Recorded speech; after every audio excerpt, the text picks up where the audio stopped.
आज हम मनुस्मृति के द्वितीय अध्याय में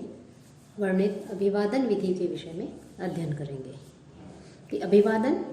3 प्रकार का होता है, नित्य, नैमित्तिक और काम्य। नित्य अभिवादन वह होता है जिसे प्रतिदिन आवश्यक बताया गया है कि प्रतिदिन जो है हमें अपने से जो वृद्धजन हैं, सम्माननीय हैं, गुरुजन हैं, उनका अभिवादन करना चाहिए, वो नित्य होता है। नैमित्तिक किसी विशिष्ट अवसर पर ही अभी जो करने योग्य होता है वो नैमित्तिक अभिवादन कहा गया है। और काम्य कि किसी विशिष्ट काम या अभिकांक्षा से प्रेरित होने पर किया जाने वाला जो अभिवादन है वो नैमित्तिक काम्य अभिवादन कहा गया है। कि अभिवादन करने के क्या लाभ हैं, अभिवादन करने से हमें किसकी प्राप्ति होती है, उसके विषय में मनुस्मृति के 121वां जो इसका श्लोक है द्वितीय अध्याय का, उसमें बताया है कि अभिवादनशीलस्य नित्यं वृद्धोपसेविनः चत्वारि तस्य वर्धन्ते आयुर्विद्या यशोबलम। कि अभिवादनशीलस्य कि अभिवादन करने से कि मनु के अनुसार कि जो ज्येष्ठ एवं जो आदरणीय है, सम्माननीय है, श्रद्धास्पद है, उनको यदि प्रणाम किया जाता है, उनको प्रणाम करते हैं, उनका अभिवादन करते हैं, तो वह व्यक्ति दीर्घ आयु, ज्ञान एवं शक्ति को प्राप्त करता है। तो कह रहे हैं नित्यम अभिवादनशीलस्य कि जिसका स्वभाव ही प्रणाम करने का है, नित्य जो अभिवादन करता है, वृद्धोपसेविन है, जो वृद्धजन है, चाहे वो ज्ञान वृद्ध हो, वयोवृद्ध हो, उन लोगों की सेवा करते हैं, तस्य उस व्यक्ति की आयु, विद्या, यश है, बलम कि आयु, विद्या, यश और बल इन चारों की चत्वारी वर्धनते, इन चारों में वृद्धि होती है, इन चारों शक्तियों को प्राप्त करता है। अर्थात अपने से जो ज्येष्ठ लोग हैं, गुरुजन हैं, सम्माननीय हैं, आदरणीय हैं, उनकी प्रतिदिन नित्य ही उनका प्रणाम करने वाला, उनकी सत्कार करने वाला, उनका सम्मान करने वाला, अभिवादन करने वाले व्यक्ति की आयु, विद्या, यश और बल, इनमें इन शक्तियों को वो प्राप्त करता है, इनमें जो है उसकी वृद्धि होती है। अब अभिवादन क्यों किया जाए, इसके विषय में एक विज्ञान सम्मत भी माना जाता है इस तर्क को। उसके लिए कहा जाता है कि ऊर्ध्वं प्राणाः ही उत्क्रामन्ति यूनः स्थविरे आयति प्रत्युत्थान अभिवादाभ्याम पुनः तान प्रतिपद्यते। कि जब कोई गुरुजन आ जाते हैं, हमसे जो बड़े लोग, वृद्धजन, उनके आने पर कि स्थविरे आयति कि वृद्धजनों के आने पर, गुरुजनों के आने पर जो यून है, जो युवा हैं या जो उनसे कम उम्र वाले, कम आयु वाले जो व्यक्ति हैं, उस युवक के प्राण ऊर्ध्वम उत्क्रामन्ति, उनके प्राण जो है वो ऊर्ध्व दिशा में उत्क्रमण करने लगते हैं। अर्थात किसी वृद्धजन के आने पर, किसी सम्माननीय व्यक्ति के आने पर, बड़े व्यक्ति के आने पर जो प्राण है वो प्राण जो है हमारे वो ऊर्ध्वगमन करने लगते हैं कि ऊर्ध्व दिशा में ऊपर की ओर जो है वो उत्क्रमण करने लगते हैं, चढ़ने लगते हैं। और प्रत्युत्थान अभिवादाभ्याम, और प्रत्युत्थान और अभिवादन के द्वारा कि हम उठ करके जब उनका अभिवादन करते हैं, उनका सम्मान करते हैं, उनके चरण स्पर्श करते हैं, प्रणाम करते हैं, तो उस अभिवादन के द्वारा तान उन प्राणों को पुनः प्रतिपद्यते, वापस उनको फिर जो है पूर्व की स्थिति में लाया जा सकता है। अर्थात वापस जो है वो प्राणवान होता है कि प्राण जो है वापस अपने पूर्व स्थान पर आ जाते हैं। कि अभिवादन का विशेष रूप से प्रणाम का कि वयोवृद्ध और ज्ञान वृद्ध को जो प्रणाम करने के लिए कहा गया है, उसके पीछे यही तर्क जो है दिया जा सकता है, विज्ञान सम्मत भी है कि प्रायः कोई गुरुजन के आने पर जो युवा जो लोग हैं, युवक जो हैं, उन लोगों के जो प्राण हैं वो ऊर्ध्व दिशा में जब उत्क्रमण करने लगते हैं और जैसे ही वो उठ करके उनका चरण स्पर्श करेंगे, उनको प्रणाम करेंगे, अभिवादन करेंगे, तो वापस जो है वो प्राण अपने स्थान पर आ जाते हैं। तो इस प्रकार से इस कारण जो है अभिवादन करने के लिए कहा गया है और इसके लाभ भी फिर बताए गए। अब जो अभिवादन करने के लिए कहा गया है उसकी क्या विधि है, उसके लिए कहते हैं कि ब्राह्मण जो है वो जब अभिवादन करे, किसी का नमस्कार करे, तो उस नमस्कार के पीछे जिसका वो अभिवादन कर रहा है, प्रणाम कर रहा है, उसको प्रणाम करता हुआ कि अमुक नाम मैं हूँ, इस प्रकार से अपने नाम को वो बताए। कि जो ब्राह्मण वर्ण वर्ण है वो अपने से बड़ों को, अपने से जो गुरुजन है, वृद्धजन है, उनको जब प्रणाम करे, उनका अभिवादन करे, तो उस समय जो युवा ब्राह्मण है उसे अभिवादन के समय अमुक नाम वाला मैं, असौ नामो अहम अस्मि इति, इस प्रकार से जो है अपने नाम का उच्चारण करे। और यदि कोई नाम के उच्चारण के पूर्व जो नमस्कार है उसको नहीं जानते हैं, तो उनसे जो है मैं नमस्कार करता हूँ, इस प्रकार से जो है वो उनका अभिवादन करे, सत्कार करे, उनका सम्मान करे। तो इस प्रकार से जो है उन्हें सम्मान करने के लिए कहा गया है। साथ ही सम्मान करते समय, अभिवादन करते समय नमस्कार में अपने नाम के अंत में भो शब्द कहने के लिए इसमें कहा गया है कि भो इस संबोधन का जो है वो उच्चारण करे जब वो अभिवादन करे कि भो शब्दम कीर्तयेत अन्ते स्वस्य नाम्नो अभिवादने नामनाम स्वरूप भावो ही भो भाव ऋषि भी स्मृत है। कि अपने अभिवादन करते समय, अभिवादन में अपने नाम के अंत में भो शब्द का उच्चारण करे। क्यों करे? क्योंकि जो ऋषि हैं उन ऋषियों ने भो को नामों का स्वरूप होना बताया है, कि ऋषियों ने जो भो शब्द है उसको नामों का स्वरूप बताया है, इसलिए भो शब्द का जो है उच्चारण करने के लिए कहा गया है कि भो शब्द को नाम का स्वरूप है, इसलिए जब भी उच्चारण करें, अभिवादन करें, तो अभिवादन के समय अपने नाम के अंत में कि अभिवादये अमुक नामो अहम भो, इस प्रकार से जो है भो का उच्चारण जो है वो अंत में करें। और जब किसी का अभिवादन किया जाए तो अभिवादन का जो प्रत्याभिवादन होता है उसके लिए भी इसमें कहा गया है कि अभिवादन करने पर जो जिसका अभिवादन कर रहे हैं उसका अभिवादन करने के पश्चात उसका भी कर्तव्य बनता है कि वो भी जो है उसे आशीर्वाद आदि प्रदान करे। तो प्रत्यभिवादन की क्या विधि है उसके लिए जो है वो कह रहे हैं कि आयुष्मान भव सौम्य इति वाच्यो विप्र अभिवादने अकारश्च अस्य नाम्ना अन्ते वाच्य है पूर्वाक्षर है प्लुत है। कि विप्र अभिवादने, कि अभिवादन जब किया जाता है तो अभिवादन करते समय विप्र है अभिवादने, कि प्रणाम करते हुए ब्राह्मण को आयुष्मान भव, कि आप जो है दीर्घायु हो, सौम्य है कि हे सौम्य, कि हे सौम्य तुम जो है आयुष्मान हो, दीर्घायु हो, इति वाच्य, यह ब्राह्मण से कहना चाहिए। कि यदि कोई ब्राह्मण अभिवादन कर रहा है तो जिसका अभिवादन कर रहा है वो जो है उसे अभिवादन जब वो करे उसके पश्चात हे सौम्य तुम आयुष्मान हो, इस प्रकार से जो है वो कहे कि आयुष्मान भव सौम्य है, इस प्रकार से ब्राह्मण से कहना चाहिए। अस्य नाम्नः अन्ते च, और नमस्कार करने वाले के नाम के अन्ते च, अंत में पूर्व और पूर्व के अक्षर है, पूर्व का जो अक्षर है अकार है उसको प्लुत है वाच्य, कि प्लुत अर्थात ह्रस्व से त्रिगुणे जोर से जो है कहना चाहिए। कि प्लुत जो है वो त्रिगुणित होता है, जैसे ए आ ई, तो इस प्रकार से त्रिगुणित कहा गया है। तो प्लुत जो है उसका उच्चारण करने के लिए उन्हें कहा गया है कि प्लुत का उच्चारण करना चाहिए। कि प्रणाम करने वाले के नामांत में और पूर्वाक्षर जो ए है उसका उच्चारण प्लुत किया जाए, ये इसमें महर्षि मनु ने जो है इसमें बताया है उच्चारण प्रत्यभिवादन के समय। और जो मूर्ख व्यक्ति है उस मूर्ख व्यक्ति के अभिवादन का जो है इसमें निषेध कहा गया है। कि जो ब्राह्मण नमस्कार के बदले नमस्कार को नहीं जानता है, ऐसे व्यक्ति के लिए विद्वान व्यक्ति को चाहिए कि न तो वो उसे जो है उसको नमस्कार या उसका अभिवादन नहीं करना चाहिए। अर्थात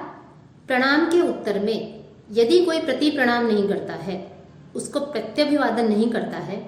उसको करना नहीं जानता है, तो विद्वान व्यक्ति को चाहिए कि ऐसे चाहे वो ब्राह्मण ही हो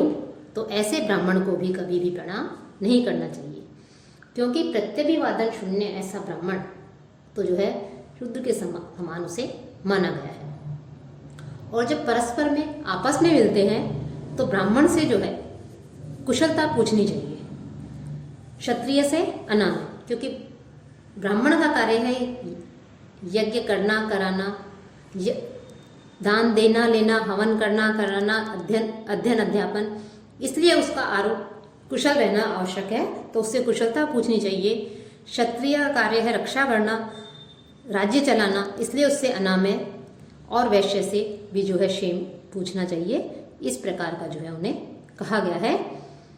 कि ब्राह्मण के मिलने पर कुशलता, क्षत्रिय के मिलने पर स्वास्थ्य विषय जो है उससे प्रश्न पूछने चाहिए, और वैश्य से मिलने पर कुशल क्षेम अर्थात कल्याण जो है इस प्रकार का प्रश्न पूछने के लिए जो है इसमें कहा गया है। और छोटा भी यदि कोई व्यक्ति हो लेकिन वो दीक्षित हो, कि यज्ञ आदि जो बताए गए हैं उन यज्ञ आदियों में दीक्षित हो, यज्ञ में दीक्षित व्यक्ति को यदि अपने से अवस्था में छोटा है लेकिन फिर भी उसे नाम लेकर नहीं पुकारना चाहिए। छोटा है लेकिन फिर भी, लेकिन क्योंकि वो दीक्षित है, तो ऐसे व्यक्ति को भो अथवा भगवान कहकर ही जो है उसका उच्चारण करना चाहिए। और पर स्त्री के नामोच्चारण का यहाँ पर निषेध किया गया है कि उनका जो है नाम का उच्चारण नहीं करना चाहिए। उसे भवती, सुभगे या भगिनी आदि जो शब्द हैं इन संबोधन से जो है उसका अभिवादन करना चाहिए। साथ ही जो कम उम्र के जो अपने जो संबंधी हैं, मामा हैं, चाचा हैं, ससुर है, ऋत्विज है, इनके और मौसे आदि जो हैं, इन सबके अभिवादन के लिए भी इसमें मनु ने जो है उनका बताया गया है कि इन सब का जो है अभिवादन करना चाहिए। साथ ही साथ अभिवादन करते समय कि ब्राह्मण और जो क्षत्रिय है, उन ब्राह्मण और क्षत्रियों में पिता पुत्र का भाव इसमें बताया गया है कि ब्राह्मण और क्षत्रिय इन दोनों में पिता का और पुत्र का जो है वो भाव होता है कि ब्राह्मणम 10 वर्षम तु 100 वर्षम तु भूमिबम पिता पुत्रो विजानीयात् ब्राह्मण है तू तयो पिता। कि 10 वर्ष की अवस्था वाला जो ब्राह्मण बालक है वो और 100 वर्ष की अवस्था वाला जो क्षत्रिय है उसको पिता पुत्र के समान समझना चाहिए। कि यहाँ पर जो ब्राह्मण है उस ब्राह्मण को पितृस्थानीय माना गया है कि 10 वर्ष के ब्राह्मण को भी और 100 साल की अवस्था वाले पिता को पिता पुत्र माना है। इन दोनों में जो ब्राह्मण है उस ब्राह्मण को पिता का पद दिया गया है, वो पितृस्थानीय है। और अभिवादन के समय भी जो है किसको अधिक महत्व देना चाहिए कि उसमें वित्तम बंधु वयः कर्म विद्या भवन्ति पंचमी एतानि मान्य स्थानानि गरियो यत् उत्तरम। कि वित्तम कि धन, बंधु, वय आयु,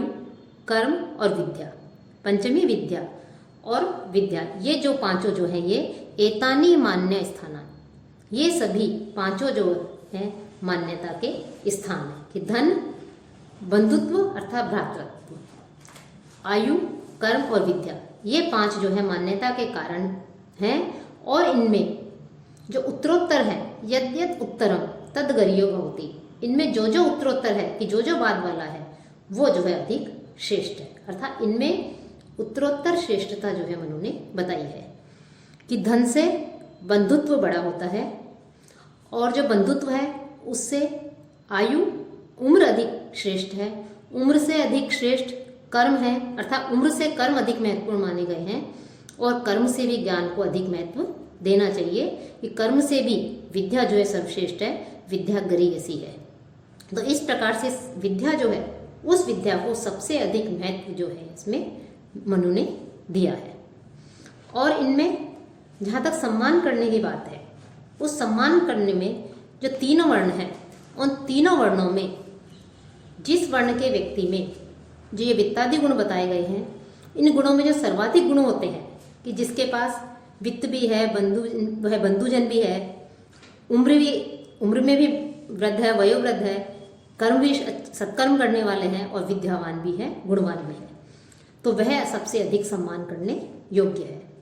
और जिसने 90 वर्ष की आयु पार कर ली है ऐसे शूद्र के लिए भी सम्मान देने के लिए कहा गया है कि वो भी जो है सम्मान का अधिकारी है।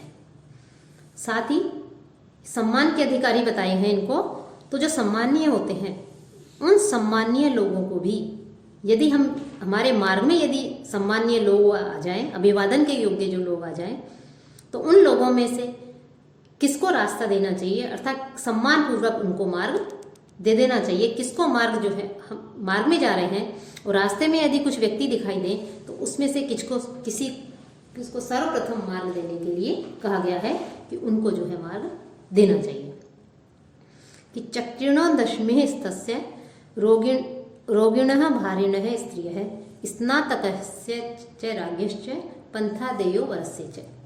कि चक्रिण है, कि जो चक्रिण है अर्थात जो रथ आदि की सवारी पर आरूढ़ व्यक्ति है। चक्रिण है कि रथ आदि कोई यान है, उस यान पर सवार कोई व्यक्ति है तो ऐसे व्यक्ति को मार दे देना चाहिए। साथ ही साथ दशमे स्थस्य कि जो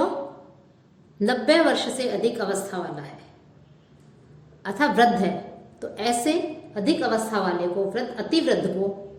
रोगिण है रोगी को, भारिण है जिसने अपने ऊपर भार लाद रखा है, भार को वहन कर रहा है, भार ढोने वाला है, ऐसे को, स्त्री को और जो स्नातक है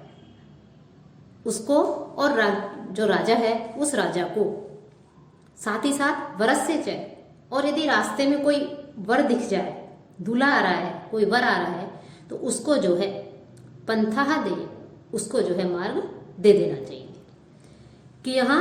स्नातक अर्थात जिसका समावर्तन संस्कार हो चुका है उसे स्नातक कहा गया है। तो इस प्रकार से इन सभी को यदि हमारे मार्ग में रास्ते में आ रहे हैं तो हमें एक तरफ होकर के इनको जो है पहले मार्ग दे देना चाहिए। और इन सब में भी जो स्नातक है उस स्नातक को सर्व से अधिक श्रेष्ठ माना गया है। कि यदि ये सभी लोग एक साथ मान लो कहीं मिल जाते हैं तो इन सब में भी जो स्नातक है उसको श्रेष्ठ माना गया है, उसको अधिक सम्मान के योग्य माना गया है, उसको सबसे पहले जो है मार्ग देना चाहिए। कि तेषाम तु संवेतानाम मान्यो स्नातक पार्थिवो राज स्नातकयोश्च स्नातको नृपमान भाग। कि संवेतानाम तेषाम तु, कि उपयुक्त जो सारे जन है अर्थात चक्री है, सवारी में बैठा हुआ, यान में बैठा हुआ कोई व्यक्ति है, 90 वर्ष से अधिक आयु वाला कोई व्यक्ति है, रोगी है, भार ढोने वाला कोई है, स्त्री है, स्नातक है, राजा है, वर, ये लोग यदि सभी एक साथ इकट्ठे हो जाएं, एक साथ यदि एकत्र हों तो उनमें भी जो है स्नातक पार्थिवो, इनमें जो है राजा और जो स्नातक है उनको सबसे अधिक जो मान्यो, ये सम्माननीय है, इनको सम्मान देना चाहिए।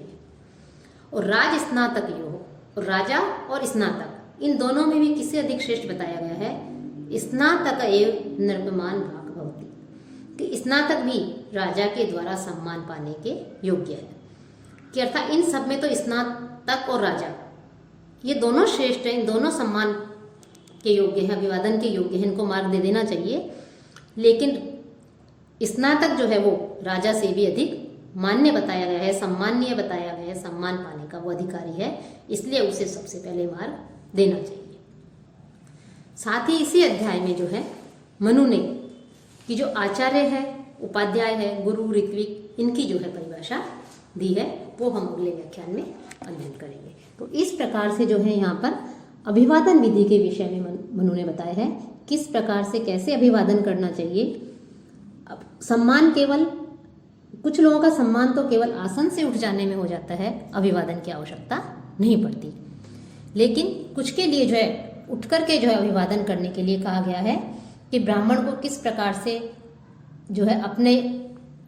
हाथ जो है जोड़ करके या चरण स्पर्श करके किस प्रकार से जो है उनका अभिवादन करना चाहिए। और साथ ही साथ अभिवादन के पश्चात प्रणाम पाने पर कोई गुरु या व्यक्ति जो है प्रत्युत्तर देता है, जो आशीर्वचन कहता है, उसे प्रत्यभिवादन कहा गया है। तो उसे जो है इस प्रकार से प्रत्यभिवादन भी करना चाहिए। और अभिवादन कर्ता के नाम का प्रत्युत्तर में अभिवादन कर्ता के नाम का अंतिम जो 3 मात्रा वाला जो है अंतिम अक्षर जो है वो 3 मात्रा तक बढ़ा दिया जाता है, अर्थात वो प्लुत होता है। और ब्राह्मण को इस प्रकार जो है प्रत्यभिवादन देना चाहिए कि हे भद्र, आप दीर्घजीवी हों, और नाम का अंतिम स्वर जो है वो प्लुत कर देना चाहिए। और उच्च वर्ण और निम्न वर्ण सबके लिए जो है एक तरह से चाहे आयु में श्रेष्ठ हो या कैसे भी हो, उनके अभिवादन के विषय में भी मनु ने बताया है।